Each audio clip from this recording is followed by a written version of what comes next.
Mówią, że świadomość jest produktem mózgu, że rodzi się i umiera razem z ciałem, że nasze myśli są tylko biochemią, a jednak pewien człowiek, naukowiec w 2009 roku zrobił coś, czego nie powinien zrobić. Zmusił ciało do pokazania prawdy.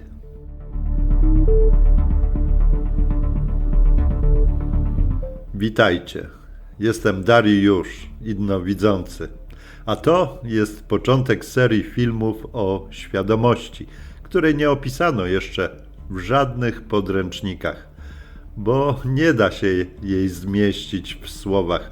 Można tylko wejść w jej granice i poczuć, że coś tam jest.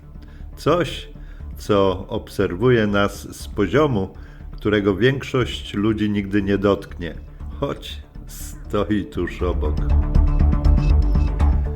Przez lata zbierałem opowieści ludzi, którzy twierdzili, że zobaczyli to drugie miejsce.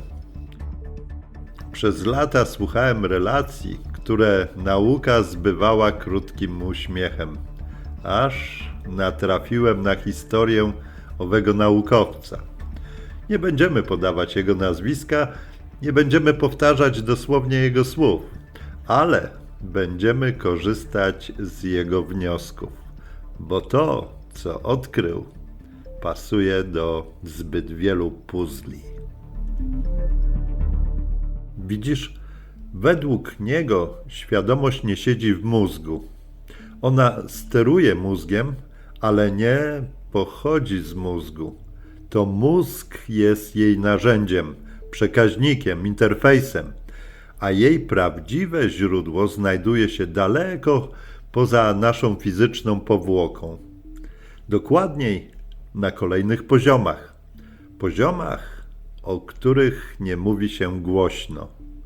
Poziomach, które w niektórych kulturach oznaczono plusami, aż do poziomu 6. My zatrzymaliśmy się w nauce na 0, ale to nie znaczy, że pozostałych nie ma. W tej serii będziemy mówić o czym są te poziomy, dlaczego nie wszyscy mogą je przejść, co dzieje się po śmierci, zanim zdążymy zapytać, co to było, czym są architektury pola, struktury, które sterują ruchem świadomości i kto naprawdę obserwuje nas, kiedy śpimy.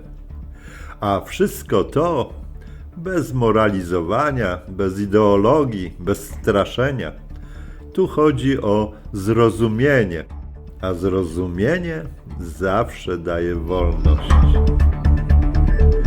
Ów naukowiec odkrył coś jeszcze, że ciało ma punkty sygnałowe, małe węzły, w których pojawiają się informacje wyprzedzające chorobę o nawet 20 lat. Jakby ciało wiedziało, zanim wydarzy się cokolwiek. To właśnie te punkty, te delikatne, nielogiczne mapy sprawiły, że zrozumiał jedno. Świadomość jest polem informacyjnym, a my jesteśmy tylko przyczepieni do anteny. Jeśli to prawda, to wszystko, co myślimy o życiu i śmierci, jest jedynie fragmentem większego układu. Nie jesteśmy ciałami, które mają świadomość. Jesteśmy świadomością, która wzięła sobie ciało na chwilę. Tylko na chwilę. W kolejnych odcinkach wejdziemy głębiej. Opowiem Ci o pierwszym poziomie, o tym, co widzą ci, którzy przechodzą przez próg i o błędzie, którego nie wolno popełnić, nawet przez przypadek. A jeśli jesteś gotów, to w kolejnym odcinku dowiesz się, dlaczego niektóre dusze nigdy nie wracają i dlaczego nie powinny. Do usłyszenia.